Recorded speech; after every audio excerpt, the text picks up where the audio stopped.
Hello, everybody, and welcome back to the Night Garden. I am Vamp, and I'm here to talk to you about art today.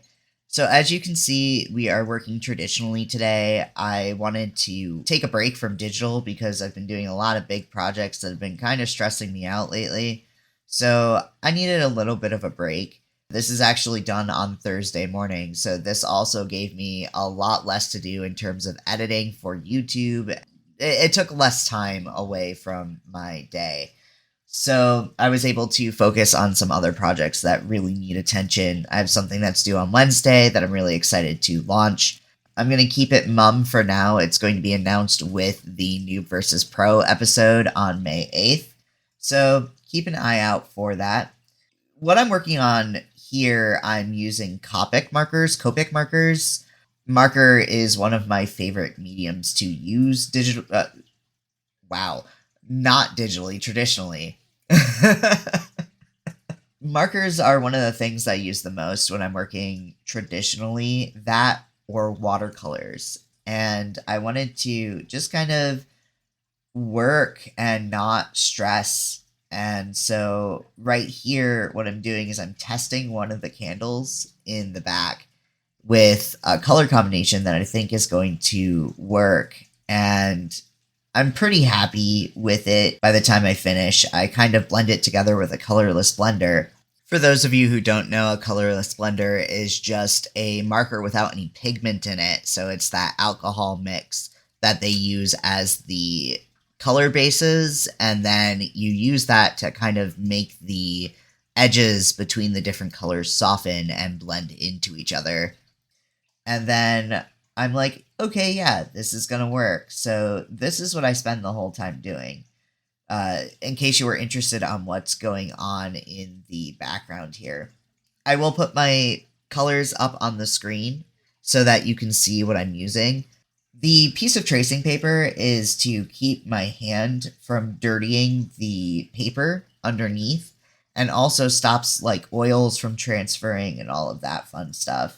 I'm sorry for the angle. I swear there is no good way to record when you're doing traditional art. I've seen some people do some decent angles and stuff like that, but I honestly don't know how to do it. So I need to play around a little bit more. I'm working with just a standard webcam when I'm recording like this. So forgive the awkwardness of my hand being in the way. You can see better when I get to the left side candles. There's not too much that I can say about this piece itself. It's still very much a work in progress. I only do the candles for the video today, but that's neither here nor there. So now that we've talked a little bit about the process that goes into drawing these candles in such a way that makes them look illuminated, I'm going to switch gears and talk a little bit about the project that this is connected to. This particular illustration is just one that I'm using to de-stress. It's not for anything, but you might recognize the character in the center because I've drawn them a couple of times on the channel. Their name is Acanthus. They are one of the main characters in a series of books that I'm writing with my best friend. We're going to call them Life for right now because I don't know if we are using pseudonyms, like pen names, or if they're going to use their actual name when we publish these, so I'd rather just let them kind of make that decision before I throw their government name out there. So, this whole book situation started as a joke. It started with, imagine a vampire just kind of sipping on a blood bag like a Capri Sun, and just kind of go and sup to their werewolf friend who is just shaking their head exasperatedly. And we just kind of snowballed from there. We started to talk about these characters, plan a world around them, and then suddenly we were writing a book. And I'm not going to sit here and lie and say that we had any plan for this. It was no thoughts, head empty. We were just having fun, kind of throwing some concepts together. And now we have one book that's about 80% done. Okay, it's waiting on a couple of illustrations from me. I need to do a couple of chapter headers as well as a book cover. And then we're just waiting for some feedback from a couple of beta readers. So we have a couple of people reading it. It's almost to the point of where we're actually able to publish. We have a second book completely finished in terms of a first draft, so we need to have people beta read that. And then we have a third book that has just started to get written, and a prologue that I'm writing for Acanthus, this character on screen, that is about 5 chapters in. So a lot has snowballed from this. We have a lot of stuff planned for this series as well as things for side characters. I'm going to base a lot of my portfolio stuff around this. A lot of my example stuff is going to be from this world. I'm going to be teaching some tutorials and potentially doing a mentorship soon. That's some of the stuff that I've been working on building, and taking these characters as a jumping off point to draw illustrations and stuff and talk about world building and all of that fun stuff. So this has turned into a huge project, and I couldn't ask for a better person to collaborate with on something like this. Life is a fantastic friend and a fantastic partner in terms of doing something creative, because we're constantly throwing ideas back and forth. They're constantly dealing with my bullshit at 2 a.m. when I can't sleep. Like, hey, what about this? And then they'll hit me right back at 2 a.m. when they can't sleep. Like, what about that? And, we've literally sent pages of notes back and forth to each other. But I'm not going to sit here and lie and say that we started with any sort of plan. We had no thoughts in terms of plot, really. It just kind of snowballed and came naturally. And then we started writing things down in a separate document in order to keep track of what had already been established in the story. All of that rambling aside, my point is that when you're doing something that is a large project, don't get lost in the weeds. Don't try and figure out how the quote-unquote right way is to start something. Just launch in. Figure out what works along the way. And if something doesn't work, don't be afraid to trash it. The amount of scenes that we've written that just don't happen, or the amount of times that I've started an illustration for this project that just doesn't get used or isn't used in the way that I originally intended it to. There's a lot that goes into planning big projects that doesn't ultimately pan out. And that's something that you have to be okay with. You have to be okay with pivoting. You have to be okay with things not getting used. And you have to be okay with redesigning things a little bit.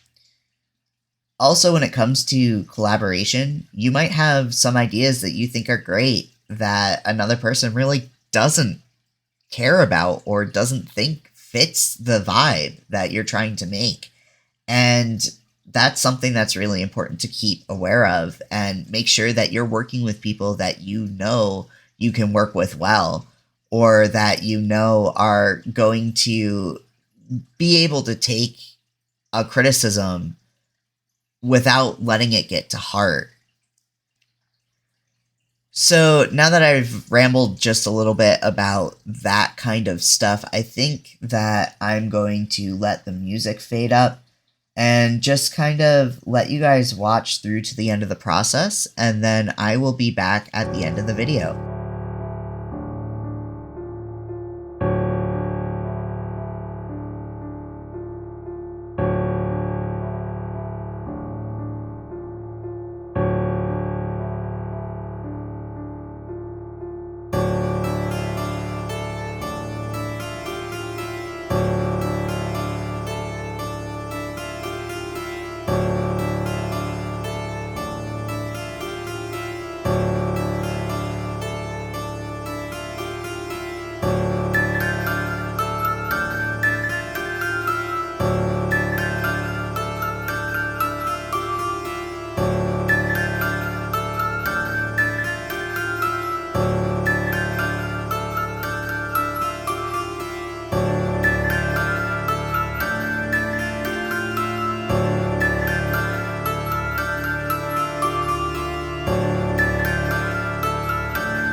So as always, I hope that you are taking care of yourselves. Drink your water and do what you can. If this is something that you are interested in seeing more of, let me know in the comments below. And if you like what we do, then, hit the bell, subscribe, maybe take a look at coffee. I could not keep doing what I'm doing without my coffee supporters, so thank you guys very much. These lovely, lovely people are up on the screen right now. And yeah, I will be back on Wednesday with that announcement and the next Noob vs. Pro with Ledge. Take care of yourselves, everybody. Bye-bye.